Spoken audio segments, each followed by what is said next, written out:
जय भीम, नमो बुद्धाय। विनय for the laity, ये part 5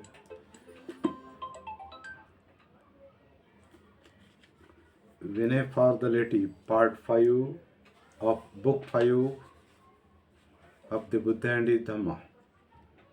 Buddha और उनका धम्म का 5वां खंड, उसका 5वां भाग, जो विनय फॉर लेटी यानी साधारण लोगों के लिए, मतलब भिक्षु छोड़कर बाकी लोग। बार बार अभी वो बताने की आवश्यकता नहीं, भिक्षु असाधारण है और बाकी साधारण है, लेकिन लेटी उसके लिए अभी उपासक शब्द इस्तेमाल किया जाता है या गृहस्थ शब्द इस्तेमाल किया जाता है, लेकिन गृहस्थ शब्द हाउस होल्डर के लिए है ऑलरेडी।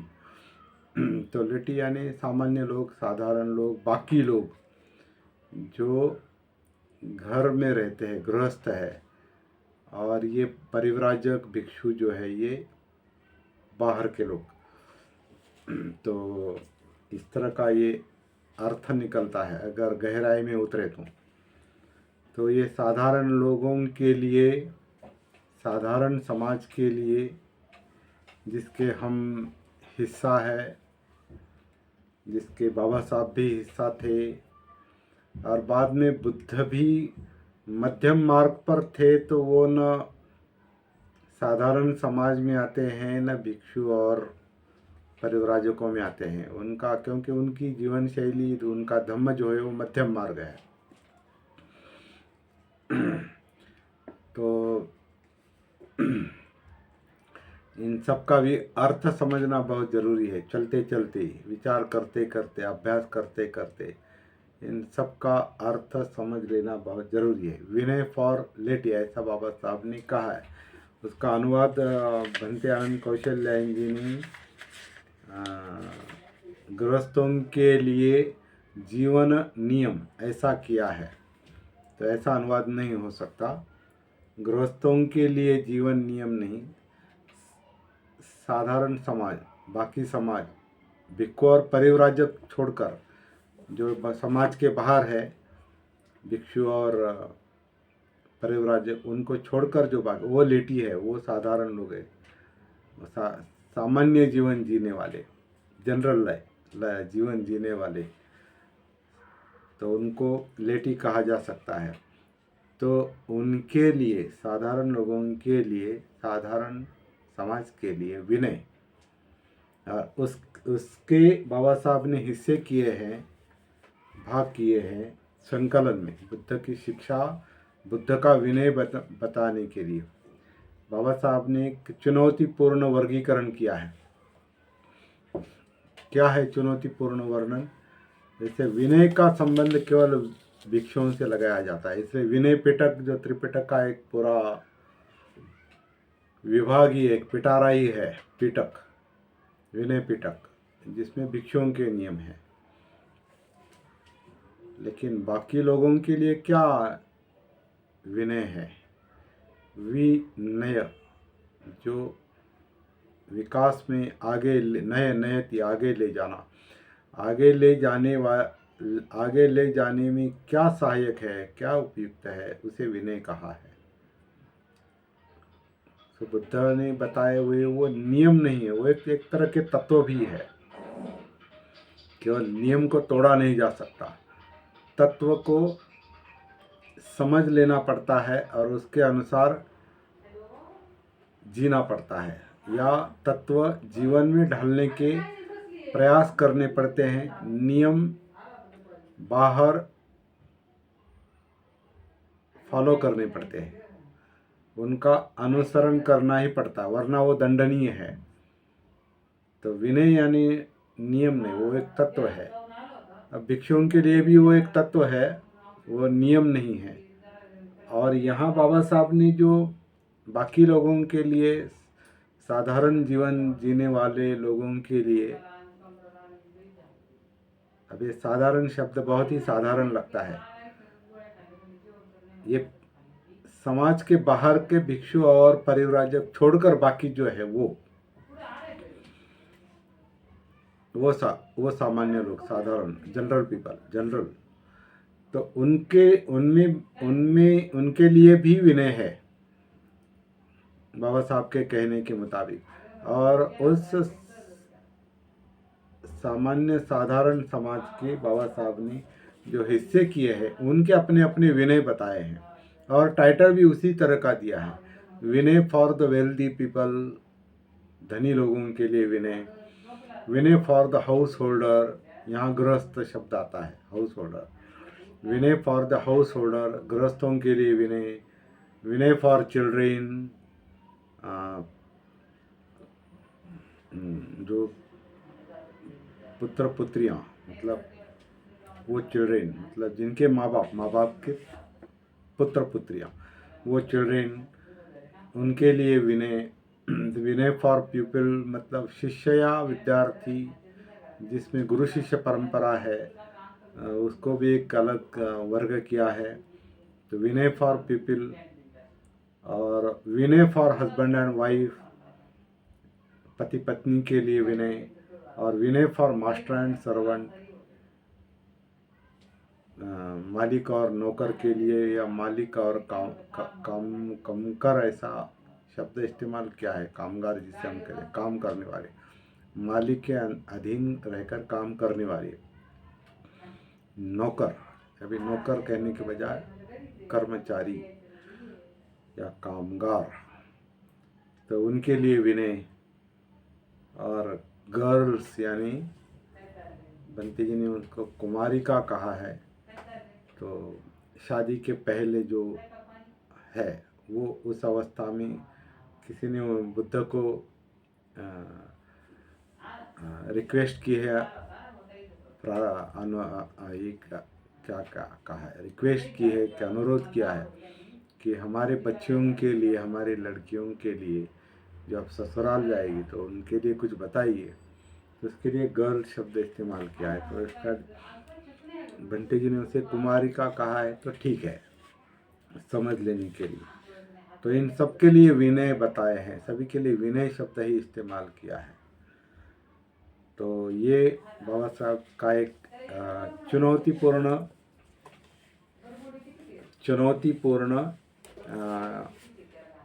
एक कैटेगराइजेशन है समाज का, साधारण समाज का, और सबके लिए विनय है कहा है। और हमने आज धनियों के लिए, कल धनियों के लिए विनय देखा है, कल देखा है, और उस पर थोड़ी चर्चा भी की है।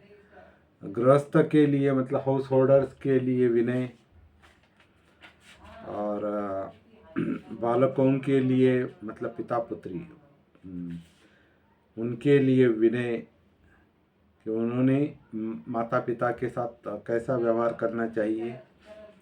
शिष्य के लिए जी विनय, प्यूपिल, तो शिष्य है या विद्यार्थी है, इसमें गुरु शिष्य परंपरा है, तो गुरु के साथ शिष्य ने कैसे बर्ताव करना चाहिए, कैसे कैसे बर्ताव रखना चाहिए, व्यवहार करना चाहिए, वो विनय। और पति पत्नी के लिए विनय जो है वो अभी हम देखेंगे। पति पत्नी के लिए विनय, मालिक और नौकर के लिए विनय, और फिर उपसंहार जो कहा है वो सिगालवाद सूत्र का उपसंहार है, निष्कर्ष है, वो कंक्लूजन है, उपसंहार कंक्लूजन है वो। और फिर अंत में फिर 8वां मुद्दा उसमें आता है कि गर्ल्स के लिए, अविवाहित जो अभी विवाह होने वाला है उनके लिए जो कुछ सलाह मांगी है बुद्ध से, उन्हें कुमारियाँ कहा है बंटी जी ने, तो ठीक है शब्द, उनके लिए विनय। तो सबके लिए विनय शब्द बाबा साहब ने इस्तेमाल किया है। तो अभी हम देखेंगे कि पति पत्नी के लिए क्या विनय है, और ये करीब 3-4 जो चैप्टर्स है, इसको आज हम ख़त्म करेंगे और यहाँ 5वां खंड समाप्त हो जाएगा। और कल सुबह सुबह इतवार होने के बावजूद हम सती साधना का क्लास नहीं लेंगे, सती साधना की जागृति की कार्यशाला ऑनलाइन नहीं लेंगे। उसकी जगह पर हम ये छठा कांड शुरू करेंगे कल, और परसों 27 तारीख से सुबह 6:30 से 7:15 बजे तक जूम पर ऑनलाइन हम जागृति की कार्यशाला 40 दिनों के लिए रखेंगे लगातार। और ये 40 क्या है इस पर हम बाद में विचार करेंगे। तो हर दिन 27 मार्च से 5 मई तक, 5 मई को बुद्ध जयंती है और बुद्ध जयंती के दिन 40वां दिन आता है। तो 40 दिन हम सती साधना या जागृति की कार्यशाला,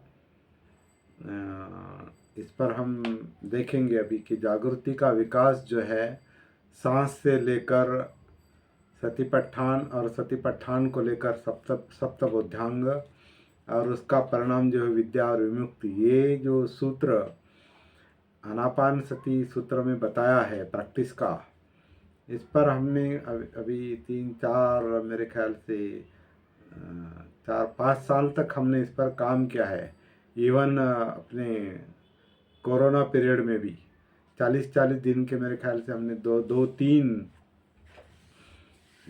से एक श्रृंखलाएँ ली है 40 दिन की वर्षावास में।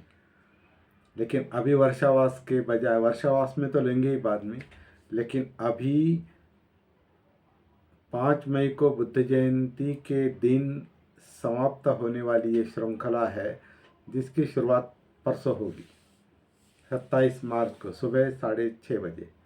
तो जिनको संभव है वो आएंगे। तो फिर हमें जो कहना है सती साधना जागृति के बारे में, सती के बारे में, उस पर हम डिटेल में बात करेंगे। जो भी माइंड में है, जो भी स्टेप्स वो तैयार हो गए हैं प्रैक्टिस के दौरान, चर्चा के दौरान, पिछली श्रृंखलाओं के दरमियान और अपनी साधना के दौरान जो कुछ भी एक श्रृंखला तैयार हो गई है, जो कुछ भी है अनुभव, उसके बारे में हम डिटेल में थोड़ा क्रमशः उसमें उतरने की कोशिश करेंगे। क्योंकि बहुत लोगों की एक मांग है, डिमांड है कि आपकी साधना जो है वो समझ में नहीं आई है। तो उनकी कंप्लेन सही है, उनका कहना सही है। हमने भी अपनी साधना को सिस्टमेटिकली ठीक से नहीं रखा है लेकिन ठीक से नहीं रखा है। वो प्रयास जारी है, लिखने का भी प्रयास जारी है। तो चलिए, कहने का मतलब ये है कि कल इतवार को जो हमारा दि बुद्ध एंड धम्म का ये अभ्यास नहीं होता रेगुलरली, वो कल होगा 7:30 बजे। और कल हम छठा कांड शुरू करेंगे, छठा बुक। तो आज हम 5वां जो है साधारण लोगों के लिए, साधारण समाज के लिए विनय, इसके अंतर्गत अभी पति पत्नी के क्या नियम बताए हैं, ये भी 11वां सूत्र से हैं। इस पर हमने डिटेल चर्चा की है, तो उसको देखेंगे और पढ़ते जाएंगे। ज़्यादा अभी अनुवादात्मक तुलना वगैरह नहीं करेंगे ज़्यादा, क्योंकि अभी उतना समय भी नहीं है और आवश्यकता भी नहीं। जिनको अध्ययन करना है, अभ्यास करना है, वो देखेंगे। लेकिन अगर कहीं पर हमें कोई मुद्दा खटकता है, मतलब ठीक नहीं लगता है, तो हम वहाँ पर कुछ बोल सकते हैं। तो पति पत्नी के लिए विनय, यहाँ बंते जी ने पति पत्नी के लिए जीवन नियम किया है, नहीं, वो जीवन नियम नहीं, वो विनय ही है। विनय नया आगे ले जाने वाला विनय, उद्धार में, विकास में जो तत्व काम आता है उसे विनय कहा है, वो तत्व है। तो पति पत्नी ने कैसे बर्ताव करना चाहिए, एक विनय का मुद्दा उन्होंने बुद्ध ने सिगालवाद सुत्त में बताया है। और सिगालवाद सुत्त में जैसे आता है वर्णन, वैसा ही इसमें थोड़ा उसको संपादित करके बाबा साहब ने लिखा है, वही हम पढ़ेंगे, देखेंगे। तो पति पत्नी के लिए विनय। एक पति को अपनी पत्नी का सत्कार करना चाहिए, उसके प्रति आदर भाव प्रदर्शित करना चाहिए, पतिव्रत का पालन करना चाहिए और उसे उत्तराधिकारी बनाना चाहिए। उसे अधिकारी बनाना चाहिए, ऐसा शब्द आया है इसमें, लेकिन उत्तराधिकारी बनाना चाहिए या उसे अधिकार देने चाहिए, पत्नी के अधिकार देने चाहिए, ऐसा भी कह सकते हैं। तथा उसे गहने आदि बनवा कर देने चाहिए। यह भी सिगालवाद सूत्र में जैसा भी आया है वैसा यहाँ लिखा है, लेकिन ये सही हो सकता है, गलत हो सकता है, उचित हो सकता है, अनुचित हो सकता है, इस पर विचार करने की स्वतंत्रता हमें है। आवश्यक नहीं कि इसको जैसा है वैसा स्वीकार करें। ये छूट, ये स्वतंत्रता बाबा साहब ने प्रस्तावना में, इंट्रोडक्शन में दी है। ये हम अंत तक नहीं भूलेंगे, क्योंकि केवल पवित्र ग्रंथ की तरह आंखें मूंद कर हम इसको नहीं पढ़ेंगे, नहीं सोचेंगे, विचार करेंगे, चिंतन करेंगे। तो एक पति को अपने पत्नी का सत्कार करना चाहिए, उसके प्रति आदर भाव प्रदर्शित करना चाहिए, पत्नी व्रत का पालन करना चाहिए, मतलब पत्नी व्रत का पालन करना चाहिए, एक इसका अनुवाद है, देखना पड़ेगा। तो या ये पति जैसे पति धर्म कहते, पति का धर्म, वो उसका पालन करना चाहिए, ऐसा होना चाहिए एक्चुअली। उसे अधिकारी, मतलब पत्नी को अधिकारी बनाना चाहिए, मतलब उसे अधिकार देने चाहिए, तथा उसे गहने आदि बनवा कर देने चाहिए। तो ये भी मुद्दा सोचने लायक है, क्योंकि स्त्री उसे प्यार करती है, स्त्री गहनों से प्यार करती है उसे, इसलिए उसे गहने देने चाहिए। इस तरह की सलाह बुद्ध देंगे नहीं देंगे ये विचारणीय बात है। और सभी कार्य वो अच्छी तरह करती है, वो उसके तथा अपने मायके सभी संबंधियों का आतिथ्य करती है, वो पतिव्रता होती है। अब ये शब्द बंते जी ने डाले हैं, जैसे भी है, या जिसका वो अनुवाद किया है पतिव्रता वगैरह, तो सोचने की बात है। वो पतिव्रता होती है, उसके मतलब पति के लाए सामान की वो रक्षा करती है और अपने तमाम कर्तव्यों को बड़ी होशियारी तथा दक्षता से पूरा करती है, इसलिए उसका सत्कार करना चाहिए, आदर करना चाहिए। ये मुद्दा सिगालवाद सूत्र में बुद्ध ने सिगाल को बताया हुआ कहा जाता है, लिखा है, जो पिटक में निकाय में आता है, दीघ निकाय में। तो एक कुलपुत्र को अपने मित्रों तथा साथियों के साथ उदारता का व्यवहार करना चाहिए, शालीनता और उदार आशयता से पेश आना चाहिए, उदारता से पेश आना चाहिए। उसे उनके साथ वैसा ही व्यवहार करना चाहिए जैसे वो अपने साथ करता है, स्वयं के साथ करता है। उसे अपने वचन का पक्का होना चाहिए, क्योंकि उसके मित्र और उसके परिचित उसे प्यार करते हैं, उसकी आरक्षित स्थिति में वो उसकी रक्षा करते हैं, ऐसे समय में उसकी संपत्ति की रक्षा करते हैं, खतरे के समय उसके शरण स्थान होते हैं, मुसीबत पड़ने पर वे साथ नहीं छोड़ते, वे उसके परिवार का ख्याल करते हैं। इसलिए कुलपुत्र ने अपने मित्रों और साथियों के साथ उदारता का व्यवहार, ये पति पत्नी के विनय के अंतर्गत कैसे आया, ये मुद्दा थोड़ा सोचने लायक है, क्योंकि इस पर थोड़ी पहले चर्चा हुई है, सच्चा मित्र कौन है। तो ठीक है, जैसा भी है। अगला मुद्दा है मालिक और नौकर के लिए विनय। एक मालिक को चाहिए कि वो अपने नौकरों तथा कमकरों को सामर्थ्य के अनुसार काम दे, उन्हें भोजन तथा मजदूरी दे, बीमारी में उनकी देखभाल करे, असाधारण स्वादिष्ट चीज़ें बांट कर खाएं और समय समय पर उन्हें छुट्टी दें, क्योंकि नौकर और कमकर अपने मालिक से प्रेम करते हैं। वे उससे पहले सोकर उठते हैं और उसके सो जाने के बाद वो सोते हैं। जो कुछ मिलता है उसी से संतुष्ट रहते हैं। वे अपना काम अच्छी तरह से करते हैं और सर्वत्र उसका यश फैलाते हैं। इसलिए मालिक ने नौकरों के साथ अच्छा व्यवहार करना चाहिए। एक कुलपुत्र को चाहिए कि वो अपने गुरुओं की, अभी गुरुओं का और कुलपुत्र का कैसे इसमें आ गया ये भी देखने लायक है। एक कुलपुत्र को चाहिए कि वह अपने गुरुओं की मन वचन तथा कर्म से प्रेम पूर्वक सेवा करे। ये शिष्यों के अंतर्गत आया है, शिष्य के नियम, प्यूपिल्स।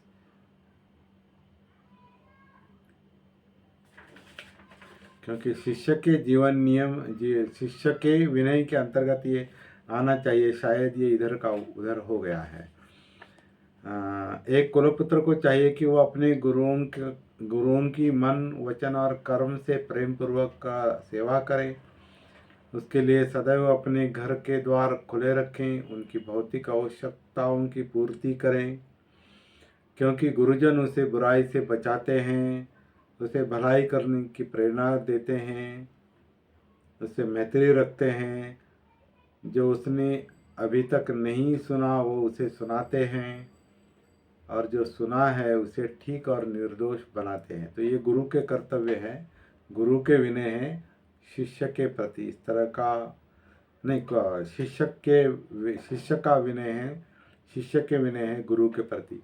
ये मुद्दा उधर से मालिक नौकर में कैसे आ गया, ये मिस्टेक है। इस तरह का सिगालवाद सूत्र यहाँ पर ख़त्म होता है। उसका उपसंहार यानी कंक्लूजन बताया है। तथागत ने इस प्रकार कहने पर तरुण गृहपति श्रुगाल बोलता है, भगवान अद्भुत है। जैसे कोई उखड़े को जमा करें, जैसे कोई उखड़े को जमा दे अथवा ढके हुए को उघाड़ दे, अथवा किसी पथभ्रष्ट को रास्ता दिखा दे, अथवा अंधेरे में रास्ता दिखा दे कि आँख वाले रास्ता देख लेंगे। इसी प्रकार तथागत ने नाना तरह से सत्य का प्रकाश डाल दिया है।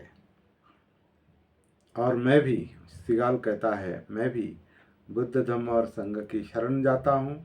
कृपया भगवान आप मुझे प्राण रहने तक अपना शरणागत उपासक स्वीकार करें। तो बुद्धं धम्मं संघं याव जीवितं शरणं गच्छामि, इस तरह की जो हर तरह वो गाथाएँ आती है, तो उसी का ये अनुवाद है, ये उपसंहार में आया है। यहाँ पर सिगालवाद सूत्र खत्म होता है। और एक 8वां मुद्दा इसी में साधारण लोगों के लिए विनय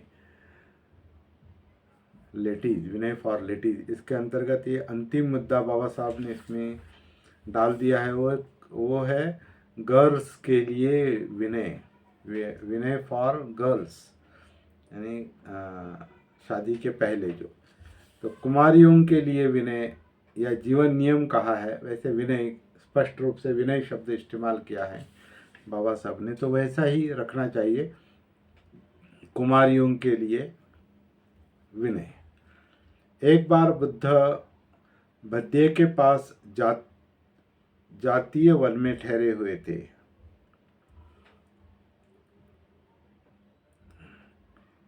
मेंढक का जातीयवन या जेतवन जैसा कुछ या अलग नाम ये पहली बार सुना है, पढ़ा है। तो जातीय वन में ठहरे हुए थे। इसमें उग्गह सुत्त है ये जो है ये उग्गह सुत्त से लिया है, तो होगा जातीय वन।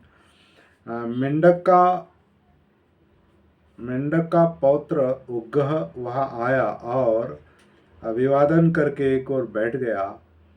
उस प्रकार बैठे हुए उग्गह से तथागत ने निवेदन किया, भगवान तथागत से निवेदन किया उग्गह ने, भगवान अन्य 3 भिक्षुओं के साथ कल के लिए मेरा भोजन निमंत्रण स्वीकार करें। तथागत ने अपने मौन से स्वीकार किया। जब उग्गह ने देखा कि तथागत ने उसका निमंत्रण स्वीकार किया है, वो अपने स्थान से उठा, अभिवादन किया और तथागत की प्रदक्षिणा करके चला गया। रात के बीत जाने पर दूसरे दिन तथागत ने पूर्वाह्न के समय चीवर धारण किया और पात्र तथा दूसरा चीवर ले जहाँ उग्गह का घर था वहाँ गए और बिछे आसन पर बैठे। उग्गह ने तथागत को अपने हाथ से नाना प्रकार के भोजनों से संतर्पित किया। जब तथागत भोजन समाप्त कर चुके तो वह एक ओर बैठ गया। इस प्रकार बैठे हुए उसने कहा, भगवान मेरी ये लड़कियां अपने अपने पति के घर चली जाएंगी।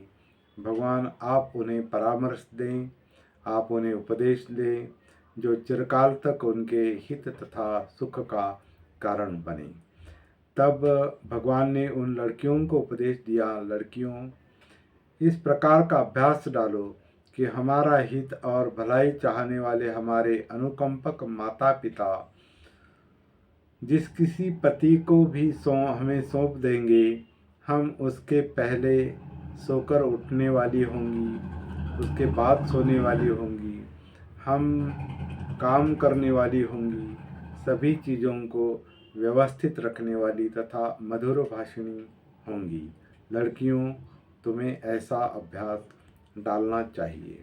लड़कियों और ये भी अभ्यास डालना चाहिए कि हमारे पति के माता पिता, सगे संबंधी तथा साधुगण जो कोई भी घर आए उनका आदर करने वाली होंगी, उनका स्वागत करने वाली होंगी, उनके आने पर उन्हें आसन और जल देने वाली होंगी। ये प्रथाएं आज भी भारत में चलती है। लड़कियों और यह भी अभ्यास डालना चाहिए कि हमारे पति का जो भी काम होगा, चाहे ऊन का हो या चाहे रुई का हो, हमें उसमें दक्ष और होशियार होना है, रहना है। हम उस काम की समझ हासिल करेंगी जिसमें हम उसे स्वयं कर सकें और करा सकें। लड़कियों और ये भी अभ्यास डालना चाहिए कि घर के जितने नौकर चाकर होंगे हम उन सब के काम की देखभाल कर रखेंगी कि किसने क्या और कितना काम किया है और क्या कितना नहीं किया है। हम रोगियों का बलाबल जानेंगी और जिसको जैसा भोजन देना चाहिए वैसा भोजन देंगी। लड़कियों और ये भी अभ्यास डालना चाहिए कि जो रुपया, जो धान, जो सोना, जो चांदी पति घर लाएंगे, हम उसे सुरक्षित रखेंगी, उसकी हिफाजत करेंगी ताकि कोई चोर, कोई उचक्का, कोई डाकू उसे न ले जा सके। यह उपदेश सुनने को मिला तो उग्गह की लड़कियां बहुत प्रसन्न हुई। वे तथागत की बड़ी कृतज्ञ थी। इस तरह से विनय फॉर द लेडीज़, साधारण लोगों के लिए, साधारण समाज के लिए और समाज के घटकों के लिए, वर्गों के लिए बुद्ध ने विनय बताए हैं और इसका बहुत अच्छा वर्गीकरण बाबा साहब ने यहाँ किया है। तो ये बहुत ही उपयुक्त अभ्यास है। ये हमने आज पूरा किया। कल सुबह अगला चैप्टर लेके 7:30 बजे, इतवार होने के बावजूद 7:30 बजे हम मिलेंगे और शाम को भी मिलेंगे। जय भीम, नमो बुद्धाय। जो लोग यहाँ पर उपस्थित है सबको मैं धन्यवाद देता हूँ।